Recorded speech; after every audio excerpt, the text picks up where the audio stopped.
This is the Cult of Nick. Alrighty then, and welcome along to the Cult of Nick. So, a brand new interview for today's show. Going to speak to a guy called Tony Topping. Now, I've spoken to him on multiple occasions in the past. I interviewed him on the Kerrang show. We even had him on the TV show, actually, Esoteric, it was called, broadcast on Edge Media Television on like Channel 200 of Sky. Never going to be a big ratings winner. It was all about this kind of stuff. But nonetheless, we had him on there. And what's interesting is that when I announced I was going to interview him on Twitter, we instantly had positive feedback from people who remembered previous appearances of his. So, looking forward to talking to him. That's on the way on the podcast. And then we'll do a little bit of any other business right at the end. Thanks for downloading. And don't forget to check out the blog that accompanies this podcast, margerrisons.blogspot.com. I think, though, if you Google The Cult of Nick, it should come up on Google by now. I'm not sure. Anyway, have a little check of that. Don't forget to follow me on Twitter. And let's now go across and chat to Tony Topping, a victim of the secret government. Well, he was last time I spoke to him. Let's find out where he's at now. Alrighty then, with us we have Tony Topping. Now, I'm not sure how to introduce this chap. I've spoken to him many times before, and his story is interesting, to say the least. I think the thing that I remember the most is having him on my TV show and him speaking about footage he had of him being chased by black helicopters and pursued by what he called at the time a secret government. Now, at the time that seemed absurd. Fast forward to 2013, and claims like his, well, there's a slightly different light on it all, isn't there? Let's get him on the airwaves. Tony Topping, thanks for joining us, sir. Hey, hello, Nick, and a long time at no speak. Yeah, shocking. Must be how many years? Then again, I've kept in touch with what you're doing, and I've kept an eye on what you're. Last time I saw you, you were involved in a documentary made by the BBC that was clearly out to debunk so-called conspiracy theories and that kind of stuff. That was the last time I saw you, Tony. Yeah, indeed. There's been all sorts going on since then, and the BBC programme was something I should never really have got involved with, but it was due to the fact that there was a UFO programme that was going out there, and nobody on it was all full up was the UFO programme thing, so they decided that, well, why don't you come on the 7/7 thing, and went on it, and the production staff were, absolutely great. And we had an agreement that a piece of footage that was filmed by the crew would not be used. I became very concerned about a certain piece of footage and certain goings-on that were happening.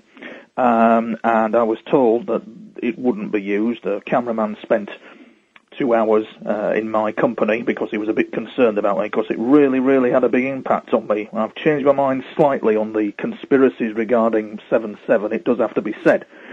So if there's one positive from that, it's the fact that I've slightly changed my view on the way conspiracy looks. Let's just clarify for people here. I mean, what we're talking about is a documentary about the conspiracy theories surrounding the attacks of 7/7 and whether or not they were a quote-unquote inside job, right? Yeah, and that's it. And it looked to me to be more, not an inside job, but more a job of covering ass. Because the intelligence services didn't speak to the police didn't speak to the intelligence services, and bang. And the thing was that we had a contributor on there who was indicating that he strongly believed, and he was involved in the intelligence service, he strongly believed that the Labour Party's policy of entertaining other countries, including Pakistan, was a key contributor to terror ending up on the London streets. There was another contribution made by Brian Paddock, who I thought was quite a top guy, actually, listening to him speak. Now, what was interesting about Brian was, I think... hang on, let's just introduce him. Brian Paddock was a police man, quite a famous policeman, because there was a kind of unwritten rule of tolerating cannabis use in the area that he worked in, right? Yeah, that's right. And I got the impression, or everybody gave me the impression, it was some sort of really standoffish guy, and he wasn't. He was a man I kind of like looked at and thought, well, I might just stand you're making here. Everybody had given me the wrong impression of him, and he came across, but this was all edited out. Hence the which I'll go into later, the beef about it all. Anyway, he discussed the fact that that he'd gone against the grain with his superiors on numerous occasions, the fact that he'd said something that he shouldn't have done surrounding 7/7 that resulted in him being demoted from running a control room, I think, of nearly so many thousand people to an office of 7 or 10. The fact that he explained quite clearly how conspiracy may emerge from a police incident room to a member of the press, gets out on the net, and it's all Chinese whispers, and it becomes a great big conspiracy. He was arguing that there should be more transparency with the police regarding conspiracy, and the fact that he gave evidence against the police is very interesting. And in fact, the fact that he... So how much of this is a matter of public record? Well. You see, it was all edited out. You see, so all this bit was edited out. It is there on the Ofcom kind of unedited footage that they sent me. So what is interesting, however, it was all educational what he was coming out with. He wasn't being libelous in any way. He was just explaining. He was very strong on the fact that he thought that the police should be more open regarding the world of conspiracy and all that kind of thing, because it costs. He was saying roundabout that it causes problems.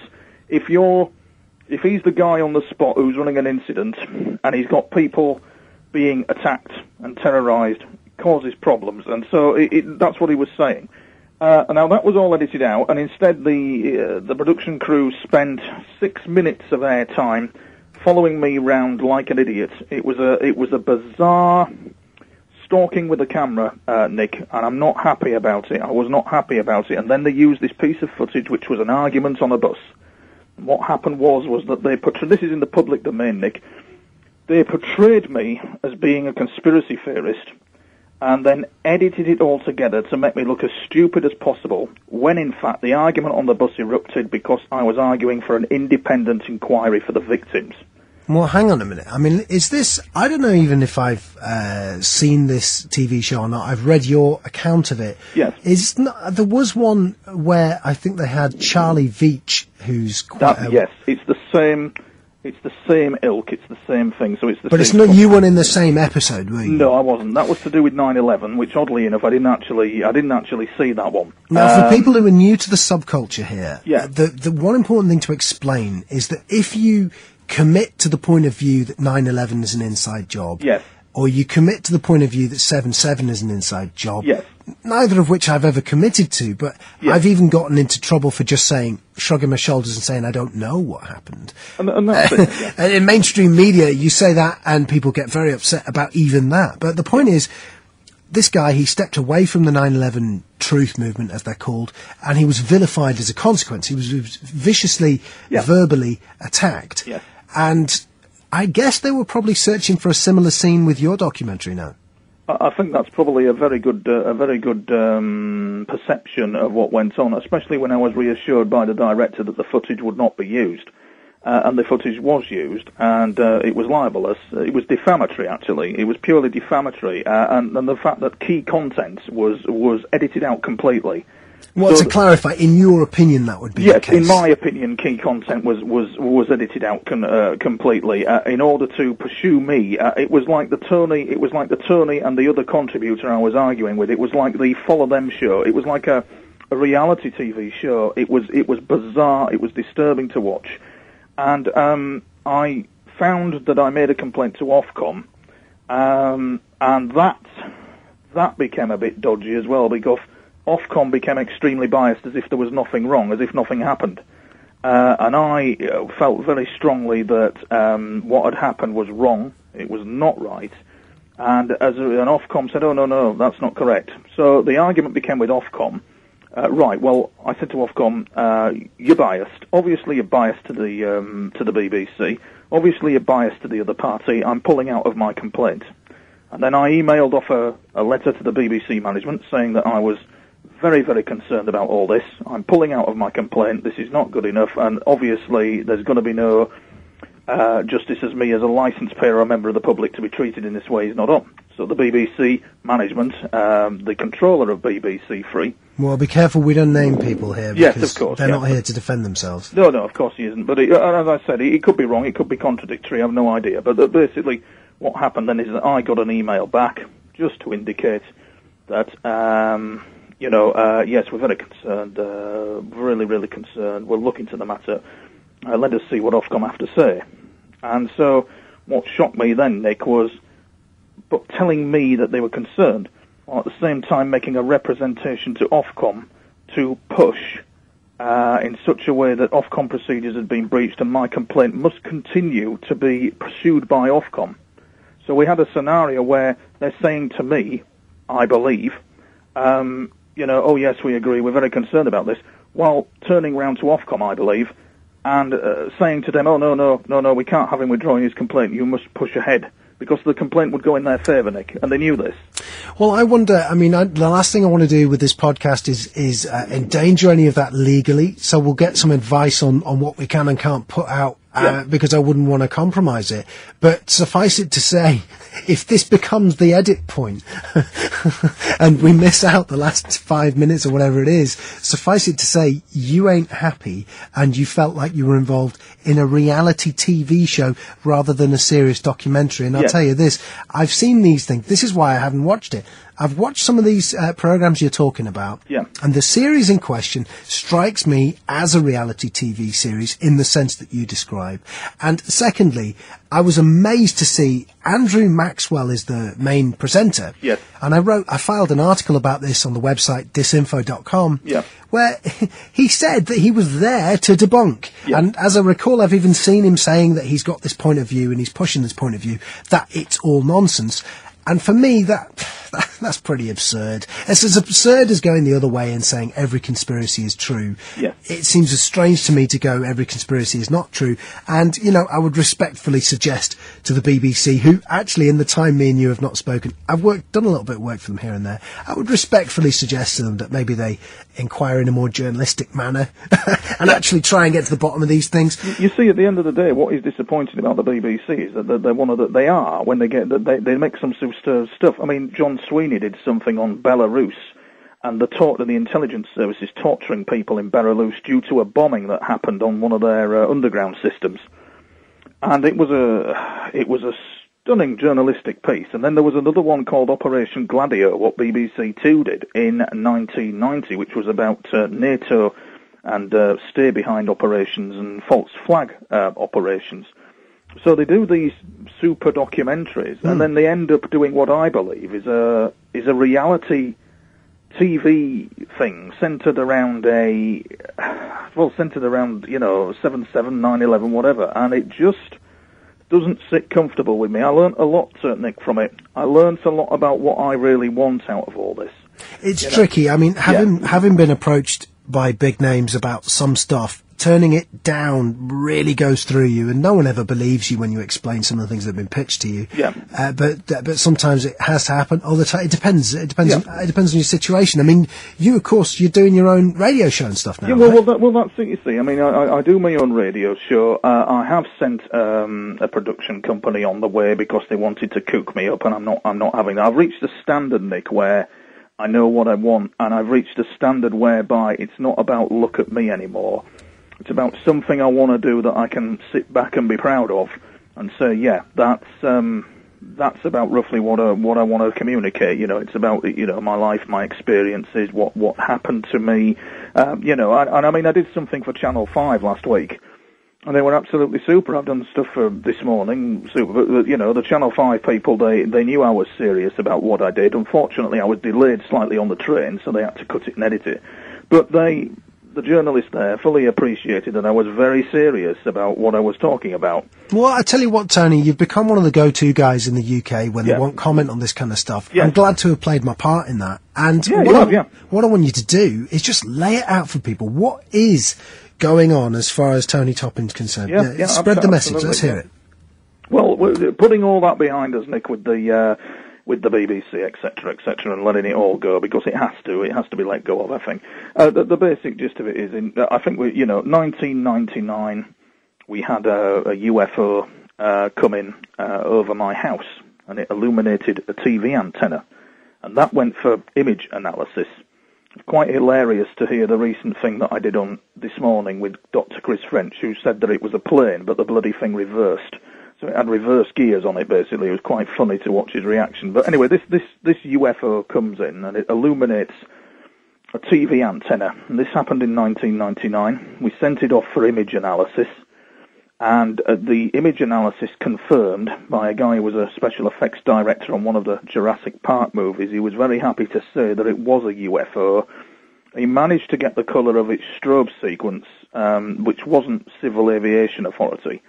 So it wasn't your standard strobe sequence. It was off approach corridor. So Leeds Bradford Air approach corridor goes behind it. It was completely off any approach corridor. It broke every air regulation in the book. Mm-hmm. And that was in 1999, and all hell broke loose because somebody out there knew before me what was going on. So this is a bizarre scenario that you get this UFO coming in, illuminates the TV antenna twice, flies off, it's not an aircraft, and suddenly you get the phone ringing.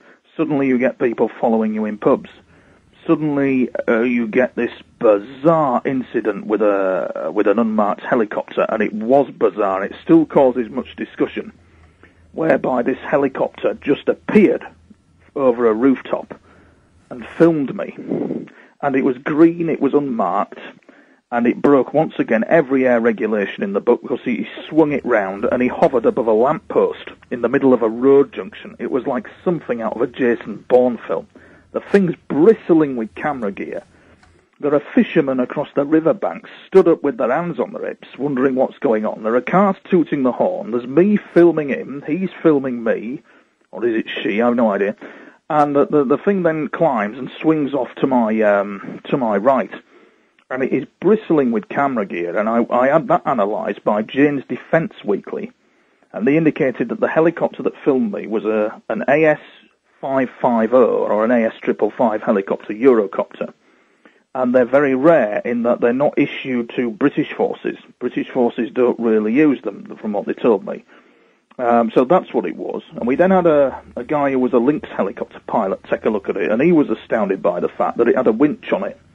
Which is it had a winch and a sliding door, and it also had. He said it was also. He confirmed that it was blistering camera. He said it was one of the most unusual and rare helicopters that he'd seen because it had a sliding door variant on it. And he said there's something significant with the sliding door and the winch. He'd never seen that configuration before. He found that highly unusual. So we had that, and then we had the most bizarre high strangeness part of the story when we were being followed by some kind of goon squad. Some people were following me in pubs, and the phone was ringing with strange phone calls.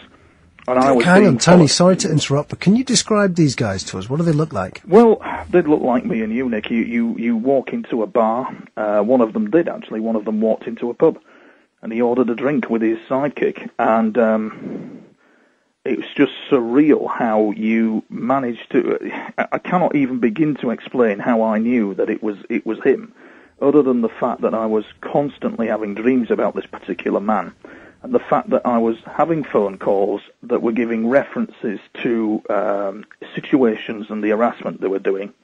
So hang on a minute. Let's talk about this specific incident to set the scene here. So you're in the pub. This guy comes in. He's got his sidekick with him, and what, is this the first time you've seen his face in real life? Yes. Did you have the dreams in anticipation of this? Yeah. It's the first time, because what's happening is, we'll put it in very simple terms for the listeners, Nick. Not that they're stupid in any way. It's just that I have to set a backdrop because I can get noisy in explaining it, not become coherent with it, and I need to be precise on what I'm saying. So what was happening was we were getting these disturbing dreams. They were disturbing. And these dreams were kind of like began with being awoken at 3 in the morning with machine gun fire, being awoken at 4 in the morning with screams into your head, being awoken at 5 in the morning to go to the toilet. And you would think to yourself that the mind is dreaming this. Now, if the mind's dreaming this, the complexity of biology and quantum mechanics involved for the mind to generate the effects that my mind is generating will be staggering. That includes the UFO that illuminated the TV antenna and the helicopter. And this man in particular appeared to be in this dream and appeared to be doing these things. So what we've got is like a dream environment with a man who appears to be doing these things, and we've got kind of like being awoken at 3 in the morning with clapping sounds as well. Clapping sounds in the room, and that can get quite hair-raising, because what you have is you'll awake at 4 in the morning, it's a clap in the room. It isn't in your head, it's in the outside environment where you are, a loud clap sound to wake you up. So what... Tony, this is very curious here. Allow me to come in for a second, because at the moment I'm editing a book, and it's written by a guy who has dabbled in occultism and so on. It's a very good book. And one of the things that he speaks to is a moment where he was, doing what he does. And listen, this guy takes a lot of drugs and does a lot of rock and roll, this kind of stuff. And there he is. And suddenly in the middle of everything, he feels a clapping noise, and it snaps him out of it and triggers basically what he describes to be some sort of massive spiritual awakening. It's strange that it's the same thing that you're talking of here happening in your dreams. I mean, what do you think was going on? Bearing in mind, Nick, that the clapping sound is not in a dream. The clapping sound is when I'm awake. It's as if it's in the room. Your testimony matches his exactly. He talks about the same thing, where it's a clapping noise that he hasn't hallucinated. No. It's actually happened. That's correct. And the thing is that I haven't taken drink or drugs. This is based on events. So what would then happen was when this man walked in the pub, I remained ice calm because I was expecting all this. It's so odd. And really, he wanders, he gets his drink, which was a Coke with ice, with a smile, never forget it. And he's got this sidekick of a woman with him. And I walk past him, and he gives reference to what was going on in a single sentence to this woman. So only I and he would know. Nobody else. If he came out with it to a stranger, they wouldn't understand what he was on about, but I knew exactly what he was on about. What did he say? I won't go into details on air, because it's deeply personal, because what he was doing was deeply personal. And, it's leading somewhere, is this, Nick, as we'll come to later, but basically in a nutshell, so he comments on what he was doing to me, basically. And this led me to believe, Nick, that I wasn't, in fact, dreaming. Led me to believe that somebody somewhere was deploying a weapon of some description that was very advanced and could invade the mind. It was mind-invasive. And that came as quite a realization. It came as quite a realization to me that I wasn't dreaming. It was electronically or somehow acoustically delivered. And there was a number of very bizarre incidents in all this. And the thing is, Nick, with it is that, you'll have some smart-ass intelligence guy in the media who will say, well, no, these people, they're covert. They're covert. They don't do this. They're covert people. They're not. In my situation, they're overt. It's called gang stalking, where they're overtly watching you, not covertly, but overtly letting you know that they are there. Yes, sir. The same thing happened to David Shayler. Yes, and the same thing happened to David Shayler. And the question then has to be asked, is who are they? And then, that's the question, is who are they? But others might ask, oh no, that's not correct, you're insane.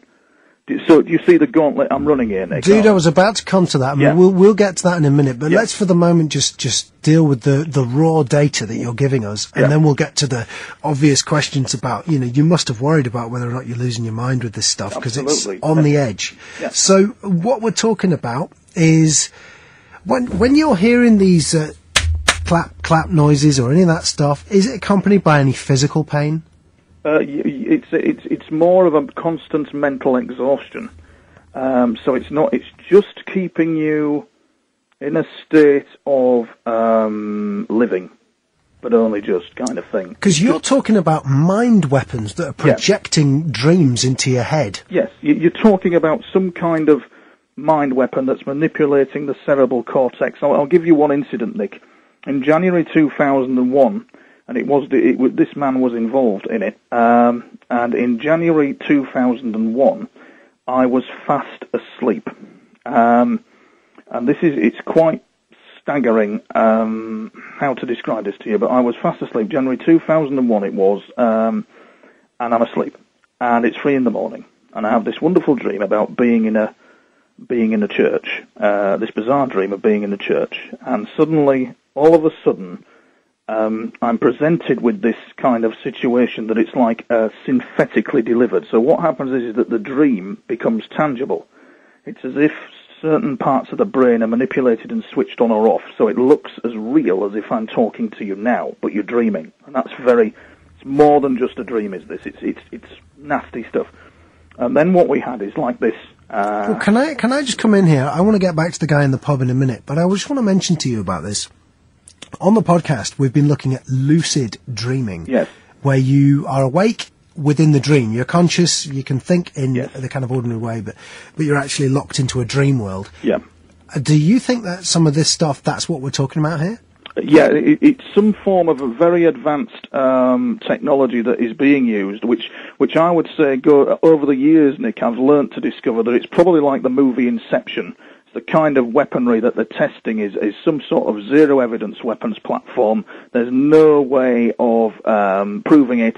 The guy who will come out with it will be labelled as bonkers. But there again, there's a former health minister in Finland. I've forgotten her name, but she was head of health for Finland. She's had exactly the same treatments. In fact, one of the most sinister things that happened to her is she'll walk back to her flat and find the furniture rearranged, which is another thing that can happen to people. So it can get quite dangerous as to what these people are doing and who they are, and we have no evidence of who they are, and no evidence of anything they're using, and anything I would say, Nick, may not be believed. Well, this is a good point, I think, during the conversation to deal with the elephant in the room. I mean, have you suffered from psychological problems? Well, I mean, let's be right about it. I mean, I suffer from severe depression, but I mean, I've had one hell of a ruddy life, Nick. Now, the thing is that, the elephant in the room, okay, we get the other media smartasses who will come on and then go, as they often do, oh, well, he had a dysfunctional childhood. We usually find from our research that a dysfunctional and abusive childhood is an indication that people will lean towards this kind of reality, and they will look at UFOs and as a dysfunction from their daily living. And at the end of the day, if you look at the research very deeply, you'll find that some of the guys in the US intelligence-backed paranormal remote viewing programs also had dysfunctional childhoods, and they were top remote viewers at their game. One of them has endorsed my work and had a Legion of Merit award. So, and the CIA and the KGB pumped millions into it, and they all had dysfunctional childhoods, and probably, well, not all of them, but you get my drift. But well, how about this? Let me tell you something. I would issue the following challenge. Who really had a fully functional childhood? Yeah, exactly. Most of us have got our stuff in the past. I mean, what I'm actually speaking to here is, have you ever been diagnosed with schizophrenia? Have you ever... No, I do have severe depression. I do suffer from severe depression. The thing is with that is there's two ways of looking at it with them.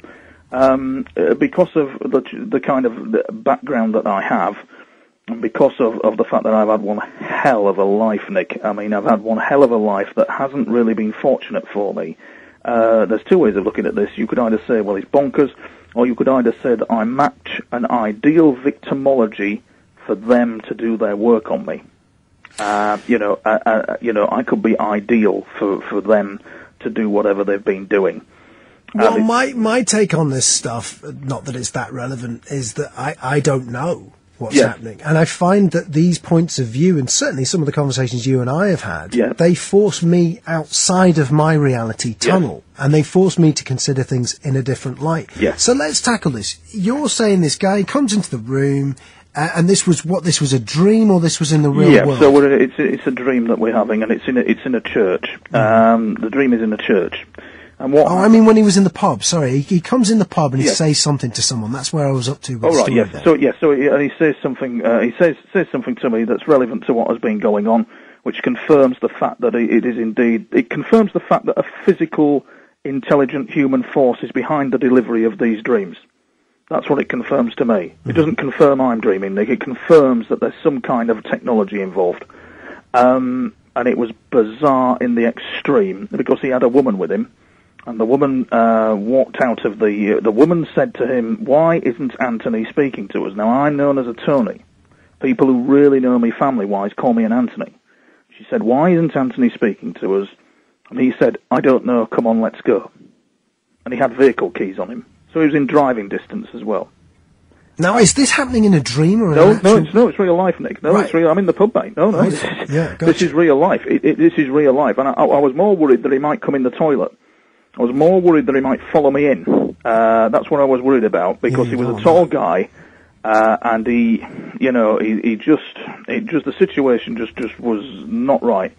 And so I've kind of like engaged in this ongoing bizarre private war, which has been quite baffling as to who these people are, but they are there. And so, as I was saying previously, January 2001, basically we have a dream. I won't go into detail, but the basicness of it is it's like Hitchcock-style attack to the head with a knife in the dream, except it's so vivid and so real that I do believe strongly that some artificial technology delivery has done this.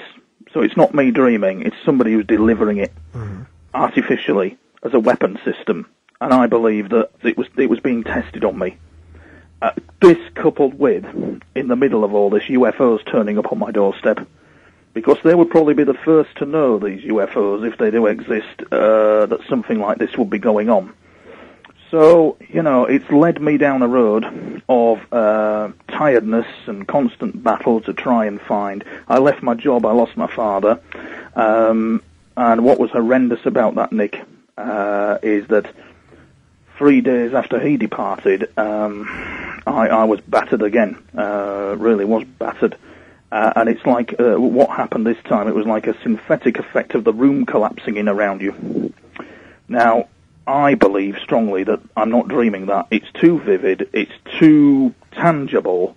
It's as if the brain is somehow being manipulated. At 3 o'clock in the morning again, these are like nasty psychotronic attacks coming at me. And that really did me in, actually. That really, really cracked me, did that one. And my dear father departed in 2009, and it was kind of like 3 days after that. It was just unbelievable. It's a lot for a man to take, is that? And so I can safely say that I left my job, and I've just been working for myself and doing my own thing ever since. Well, like I say, you're doing the radio show. I mean, you've had some... So we're scratching the surface with this, because I know there's more here. But what I would like you to do is maybe throw it back a little bit and just give people an idea of what you think is really going on when we talk about things like the secret government and UFOs and stuff like that. You've had more direct experience of this than me. Yes, indeed, because just to top it all, what is even more baffling is the fact that, as I've said to you previously, Nick, is that, I'm not doing this anymore for look at me. I used to at one point be quite narcissistic with it and quite, thinking, oh, look at me, and now it's becoming a mission to inform people and a mission to understand the greater world around me, and I'm not quite sure where it's going with the UFO stuff. But what has alarmed me is the sudden appearance of Edward Snowden in the news with his Beyond Prism.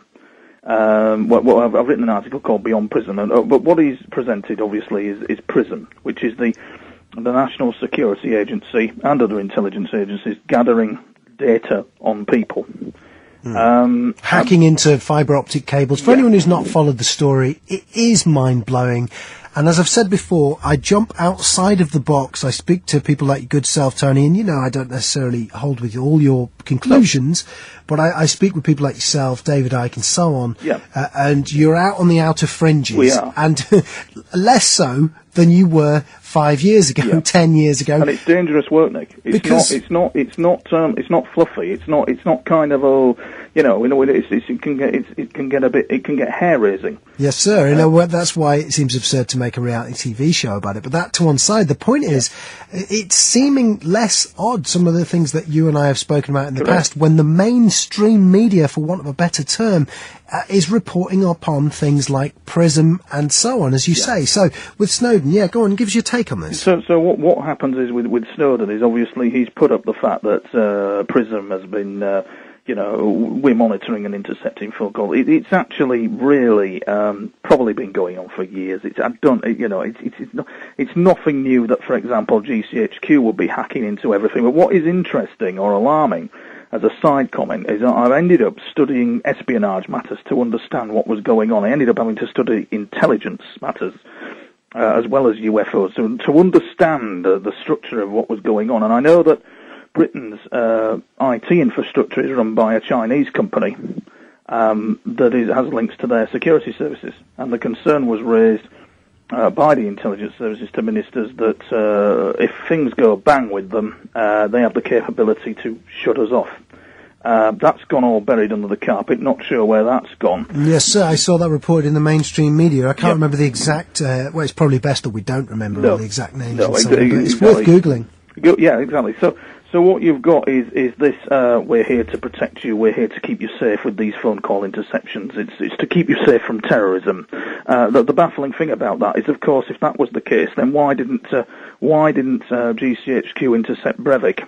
Why didn't they intercept Boston? Why didn't they intercept 9/11? Because that's obviously not the agenda at play. It seems very odd indeed. So what worries me is we've got this silent upper echelon that seems to be an empire that's spying on everyone, and as an individual who's had his mind nearly wrecked by an invisible kind of force or agency that is unaccountable, I find it deeply troubling that if that's going on, that they're intercepting our phone calls and telecommunications. From my point of view, what else are they doing? And from my point of view, they've already done it and they're already there. Therefore, nobody's safe from the President to the Prime Minister with it. Tony, let me float a theory here. Given your worldview, and like I say, I don't take a view on that. That's hard for some people to understand, not for your good self, but it's hard for some people to understand. But the point is, given your worldview, that there's some sort of secret empire that is behind the world that we see via the quote-unquote mainstream media. What I've always said is, if, for want of a better word, the Illuminati, if the Illuminati exist, like, give me a call. Maybe we can work together.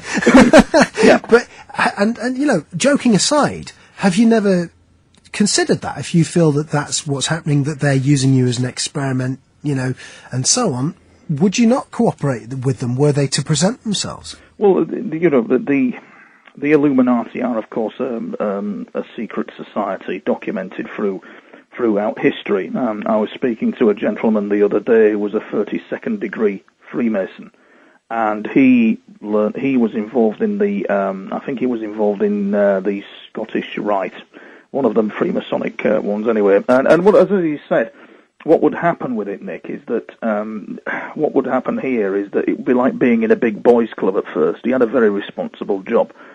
It was like being in a big boys' club. It was absolutely ace, barbecues, this, that, and the other. And then they had the ceremonies, and so on and so forth, which affected the mind very slowly. It kind of like affects the mind very slowly. And I reached the conclusion that an element of human reality is controlled by something that is out of view. And what better way to do it than to have a secret society? And not only that, if I was to go on mainstream media, we'll say Newsnight, for example, and I said to them, waffle, drone, blah, UFOs, waffle, drone, blah, mind invasion, they'd go, oh, no, UFOs, no, not at all. That doesn't exist. Realities like that don't exist. But yet, at the same time, the person who might, I'm just, as a guess, the person who might be interviewing me will be a member of a secret society, possibly, that worships a hidden reality. Yeah, I mean, where is which is absolute hypocrisy. Well, this is one of the things about it is... and I'm the tinfoil hat wearer. Well, this is one of the things about it is when you actually speak to people about Freemasonry. Yeah. And again, I don't take a view on these things. I don't know enough about it. So I don't have a kind of pathological problem with Freemasonry. Oh, come, Nick, you now you're underrating yourself. Of course, you have studied it. You've studied a hell of a lot, haven't you? But to study it doesn't necessarily mean that I to disagree with it or agree with it. I don't have a firm... Yeah. Don't have a firm view on it. Yeah. I know it's I'm just there. letting the listeners know how actually educated you are in all this. Well, I know it's, I know it's there, but the point is, and like I say, I know people who are Freemasons. I don't think I wouldn't say I've got best friends who are Freemasons, but certainly I've met people who are Freemasons. It's not necessarily a secret if you remember that club. The point is, for me, it's kind of like, it's frustrating that on the one level they don't understand how exciting some of the stuff they're supposed to believe is at the lower echelons. So they're deep into the occult stuff. They believe in forms of magic and ritual. They're supposed to believe in forms of magic and ritual, which blow my mind. But it's alike to the Catholic Church in the sense that none of them really seem to believe it when you speak to them. No. But I guess the higher up you go, maybe the more the more into it they are. I don't know. I mean, without doubt, I'll tell you another thing as well. You can talk as much as you want about UFOs. You can talk as much as you want about a lot of these things. Get onto Freemasonry and it exists. It's real. People complain. I've had complaints from people. I've been spoken to about it. It's a real thing, Freemasonry. I mean, there's no getting around it, and you can upset them. And furthermore, I think they could pursue you with legal action. So, so it's always worth bearing in mind what you say about it. I'm just highlighting the fact that I'm highlighting the fact that while they say that there isn't an alternative reality, down the road the guys are worshipping an alternative reality, and that's great. That's absolutely fine by me. Who am I to judge? And the other important thing to mention about Freemasonry at the degree levels is the amount of work they do for charity. Because they do a hell of a lot of work for charity, and let us not decry them from that, because I know that they do a lot of charity work, and not all of them are bad people.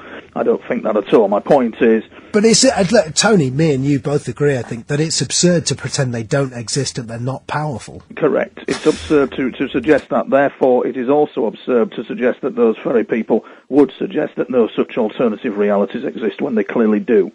And that's the absurdity of the mainstream media, that you have so many corporations controlling the media who are probably and the members of these societies are well versed in the esoteric and all that kind of thing. I think though you get to a level at my level anyway where you go beyond all that, where you overstep into another. It's like the Matrix, where you just suddenly overstep into another reality, another boundary, and all kind. I mean, for example, Nick, in real life, we had this thing on Channel 4 called Confessions of an Alien Abductee. I won't go into it too deeply. Needless to say that what they think goes on and what happens in real life with UFOs and the people beyond this world are two entirely different things altogether, and I think are far removed as well. The reality of speaking to people in UFOs and the reality that we're not alone is mind-blowing, and you're never prepared, I don't think, for the shock of it when it does happen, and they are there. Well, I dip my toe in the water as regards believing in extraterrestrials post the Edgar Mitchell interview. Yes. Nowadays, I don't know, I have to go back to my default, which is literally I don't know.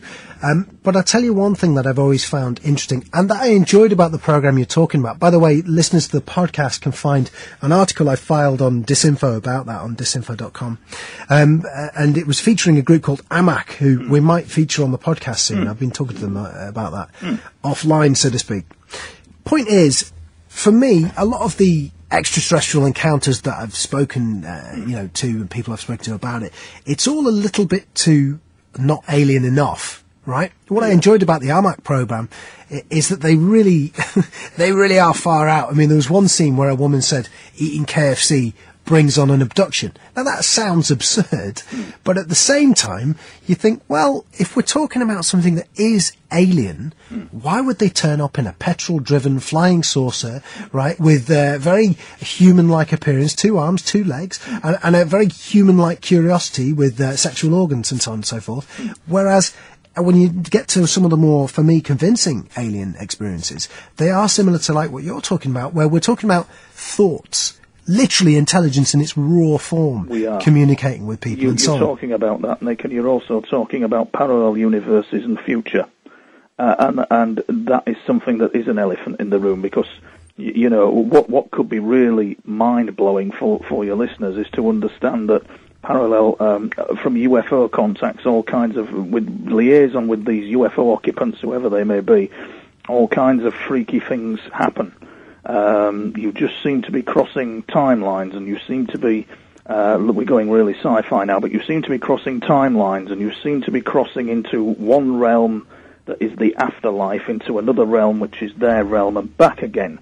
And you seem to be advanced into the future, and you seem to be placed back again, and it kind of like follows you, and you have scary, really weird goings-on, including seeing parallel universes and time slippage, for example, whereby time on a clock might be wrong, or it might be right, or, by a few seconds, or what somebody's going to say a few seconds before they've said it. Look, Ike speaks about the fifth dimension. Yeah. He says that his lizards live in the lower fifth dimension. Yeah. Now, people brush over that, but what that actually means is his belief system, and a lot of other people who agree with him, Yeah. they think that aliens don't have, as you're pointing out, a linear relationship with time. No, they don't. So they see the fifth dimension, they see time Yes. in a sense that we would see a three-dimensional world, and we can look round things. If you lived in a two-dimensional world, the three-dimensional world is completely confusing. If you live in a three-dimensional world, the fourth dimension goes even further, and then the lower fifth, and so on. The point is that these things, if they are alien, they are not going to think and feel and act in a human way by their very definition. No, they're not. And they're not even going to live in the same context that we do, even though they don't. occupy the same universe. Yes, that's right. And the thing with it also is the ethics as well. Their version of ethics and our version of ethics may be two entirely different things. And one harsh lesson that you've got to learn, which is why people run around like idiots and come out with all this stuff that, oh yes, they've spoke to me, they've done this, is that it's not about you. They haven't turned up because of you, they're doing something else. Once you have that little yardstick, even though they're around you, they're using you for something else that doesn't involve you. And once you get that little bit of yardstick correct, the whole dynamics of how you would perceive them in any situation would change. It's an interesting one, Nick, and it's something I can hardly articulate into words, but it appears as if the agenda is hidden from us very, very carefully as to what they're doing and why they're doing it. Having been chased by a UFO and having a confrontation with one in a farmer's field, and having had civil servants walk up to me in UFO conferences, former civil servants, so they've said that they are, and indicate, look, they've said, I know what it's like to speak out and get the heat on this, which is why I'm retired now, this woman said to me. I wouldn't be speaking out on this because I want a quiet life, because I know if I speak out on this, I know that heat can really be delivered. She said, but when I worked in government department, whatever, the thing that really, really concerned us were cattle mutilations, and they really worried us, she said. And she bid me good day and went on her way. And I was just staggered with another person who came up to me who said something about he worked at Rudlow Manor. And he'd just like to tell me that they do exist, won't say any more, bid me good day, walk off. And this kind of thing happens, Nick. Well, hang on a minute. Yeah. Listen, we've got a few minutes left here on the podcast, and I just want to hear I don't think I've heard this story. The confrontation with a UFO in a field? Yeah, oh, yeah, absolutely. Yeah, and you see that, so, yeah, absolutely. What happened? Well, it's an old, it's one in the public domain. It's a story I often tell. And what happened was that I recently actually over Chester had a UFO coming over a house I was staying at in Chester. It was only about 500 feet above me, pure white it was, and it just came in, flew over the rooftops. Not a sound made by it. But what would happen is I'd be followed by these dots of light. And I became bizarrely obsessed, Nick. It's never easy going with all this. I became quite obsessed with wandering out with a camcorder and filming any dot of light that even could have been a bloody aeroplane, frankly, if I was my own critique. You need those Google glasses. Yeah, exactly. I need Google glasses, and I became obsessed with filming them, frankly. And that was in the time when I was liaising with you in about 2006, 2005. And I had this bizarre, I've had bizarre text messages sent to me as well, anonymous text messages sent to me regarding stuff, but that's another story. Listen, I had one of those. It wasn't one telling you how to get your penis bigger, was it? No, it wasn't. No, it wasn't. I'm hung like a baboon, which is probably why the aliens are interested in me, Nick. I'm sensitive. Baby. No, I'm being... We joke, of course. I'm joking, because it's a very serious matter, but God knows you need humour. Anyway, stood in the field, and... I had this bizarre message telling me not to go filming alone late at night, 2 in the morning, stood in this field with my camcorder. The camcorder starts playing up, this dot of light turns up and starts flying about, and it will not be filmed by me. It just refuses to be filmed by me. It seemed to know when I wasn't filming it, it would then turn up, and then next minute I know it just hovered in this field looking at me. And it was a dot of light, like I describe it as small as a torch, just looking at me, hovering about 200 feet above the ground, about 500 yards away from me in the middle of this field, and it was like gunfight at the OK Corral. And it's as if it's staring at me. Whatever it is looking at me, and I'm thinking, this is it, Tony, you've taken it too far. You're gonna cop it now, mate. And then something did happen, and then it flew off. I won't go into details as to what did happen because it's a bit personal. So, but something happened to let me know that it wasn't nice, wasn't a friendly thing I was looking at, and then it went on its way. But it went on its way. Hang on. Give us a little hint. What happened? No, I'm not going to give you any. No. Needless to say that I will give the second incident that did happen, Nick, was coming back from work on a night shift, and the bloody thing. I thought I was going to be knocked to the ground by the bloody thing because it came in low over a rooftop, and it was a dot of light again, and it came in low. Over a rooftop in the street as I was walking back from work. It was New Year's Day morning in 2000 and whatever, and my whole bloody head vibrated with it as it came in. And so, there's been a couple of times where I've had these bizarre incidents. I reached two conclusions. I concluded that part of our reality is controlled by something that is beyond our comprehension. And I also concluded that there could be a possibility that these things belonged to Antarctica and all the research to do with Antarctica, the objects that fly from pole to pole at speed, as discussed by Admiral I can't remember his name now, but the Americans were involved and the British were involved in Antarctica. So these were two conclusions that I reached. We could talk an hour more, couldn't we? But we easily could. Well, here's what I want to do. I want to cut a deal with you, Tony. You've got to come back on at some point. Yeah. I'm looking forward to the response to this.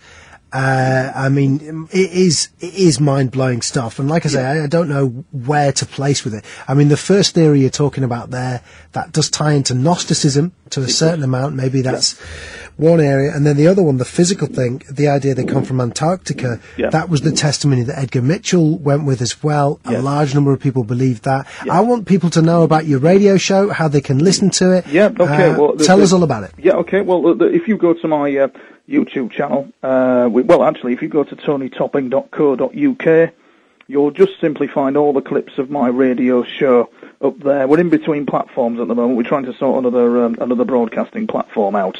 So they're all on my website, which is tonytopping.co.uk.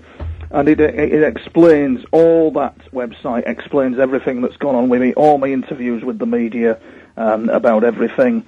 I don't feel, if I was my own critic, I don't feel I've maybe effectively explained all the mind control bit effectively in the time that we've got, but it gives an insight, I think, Nick, as to what goes on. And I don't know what to make of it, mate. I simply just don't know at the moment what to make of it all. Neither do I, but I mean, I think, well, actually, one final question before I let you go here. This business in the field. Now, on the podcast, we've covered some people in the past who think that you can call UFOs, that if you stand in a field as you describe, with the stated intent of meeting an extraterrestrial, a UFO, then ultimately it bears fruit. In fact, Bill Hicks used to believe this. He used to talk about doing a massive dose of psychedelic mushrooms and standing in a field calling you. Grant Morrison also speaks of this. It's not uncommon, the notion of calling down angels, extraterrestrials, whatever it is you want to. Do you think that's what happened with you there? I think that they're what is freakish about it is they seem to be fully aware of where I am. So I can sit out tonight, Nick. What I'm trying to do is the UFO I filmed in Chester, I'm going to try and get that off the camera. But I could go out here tonight quite easily and I could film a dot of light flying over the house that won't be an aircraft. But that's not what I'm after, because I'm sick of filming them. What I need is the cracking UFO in your face. That's definitely not an aircraft kind of shot is what I'm actually looking for now. You need a chunk of alien skin. Yeah, or something like that. Well, I recommend the listeners to have a look at Hair of the Alien, a book by Bill Chalker, which describes, which went into the forensic genetics of a piece of hair that he discovered that was alien, definitely alien, and the genetic research confirmed all that. It's a fascinating book. Bill Chalker, Hair of the Alien. Good title. Yes, good title. Yeah, Listen, absolutely amazing. Tony, always a pleasure. We'll have you on again. Thanks for agreeing to do the interview. Thanks for chatting to us here on the Cult of Nick. All the best with the radio show. I love that you're doing that, and I hope people check it out and enjoy it. And yeah, we'll keep in touch. All right, thank you very much. Tony Topping there. What an interesting guy. Really enjoyed talking to him. I have no idea what to make of the stuff he's talking about there. Other than the things that I said at the time. I would like your response. He's a friend of the show. He's a friend of the cult. Whack some responses underneath the blog post where this has originally gone up, The Cult of Nick, on the blog site, www.margerrisons.blogspot.com. Maybe send me a Twitter message if you like. Like I say, a number of people have already responded very positively to me booking him on the show. And I'm planning to get more new interviews for the podcast because we're getting listeners, and it's taking me by surprise. We've got listeners. And I mean, like, you know, occasionally we're hitting 1,000 downloads per episode. So that's great. So if we can really get momentum behind the podcast, there's a possible future where we could do this regularly, just get new guests on it and do a new radio show, because the majority of the stuff that I've been putting up is, of course, from the archive. So, spread this around, but do stick to the original rules of the podcast. If you're a long-term listener, you remember, we don't want the quote-unquote mainstream audience. We just want people who are into this kind of stuff. Let's create a nice little area where we can all have a chat about these things, and you don't have people squealing and getting unhappy about the fact that they don't believe in aliens or whatever it is. Yeah, all right, I get that you don't believe in aliens. It's not about that. It's about talking about things that are absolutely fascinating, I think. What an interesting guy. Tony Topping on the show. Thanks for taking up the time to do that, Tony. All right, here's what's going to happen. I will upload another copy of The Cult of Nick soon. Do check out my blog. It's getting comments on it, and people are talking about some of the blog entries that I've put in, which is mind-blowing as well.